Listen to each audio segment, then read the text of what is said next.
বাড়িতে কেউ আছো? কি হলো? আমি ইলেকট্রিক অফিস থেকে এসেছি।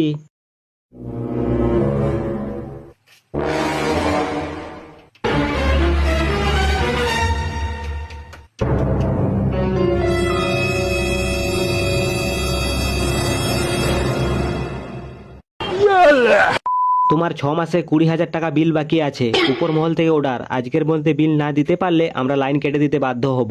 হ্যাঁ স্যার, বুঝতে পেরেছি। কি করবেন বলুন, আমরা খুব গরিব তো, এদিকে খুব বৃষ্টি হচ্ছে তো, তাই চাষবাসের প্রচুর ক্ষতি হয়ে গেছে। স্যার, এই মাসে লক্ষ্মী ভান্ডারের টাকাটা পাই, আর একটা গরু আছে, সেটা বিক্রি করে আমি বিল জমা করে আসবো। ওই বাড়ির কেউ আছো?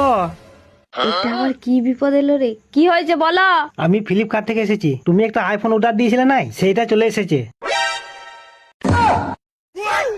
এদিকে আইফোন অর্ডার করছো আর এদিকে বলছো আমি খুব গরিব, আর লাইনের বিলটা দিবে বেলাই নাই। আমি এত সব শুনবো নাই, উপর মহল থেকে অর্ডার, আজকেই লাইন কাটবো আমি। কি বললি? সরকারের কর্মচারী, তুই লাইন কেটে দিয়ে যাবি? এই তোর যদি সাহস আছে তুই লাইনটা কেটে দেখা। দেখো দিদি, উল্টো পাল্টা কথা বলো না।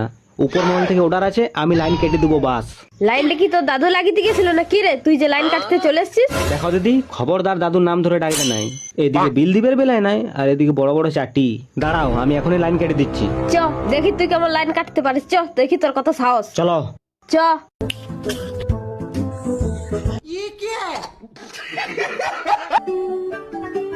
এখনো টাইম আছে, বিল জমা করবে না লাইনটা কেটে দেবো? টাকা আমি দেবো না, তো যেতে এত সাহস তুই লাইনটা কেটে দেখাবি।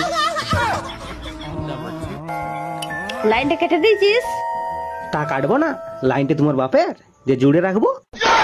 লাইনটা কেটে দিয়েছিস, ভালো করেছিস। লাইনটা আমার বাপের না, কিন্তু এই জায়গাটা তো আমার বাপের। তো একবার নেমে দেখা, তোকে কুচি কুচি করে কেটে দেবো। দেখছি তুই কি করে নামিস, আমি এখানে বসে রইলাম।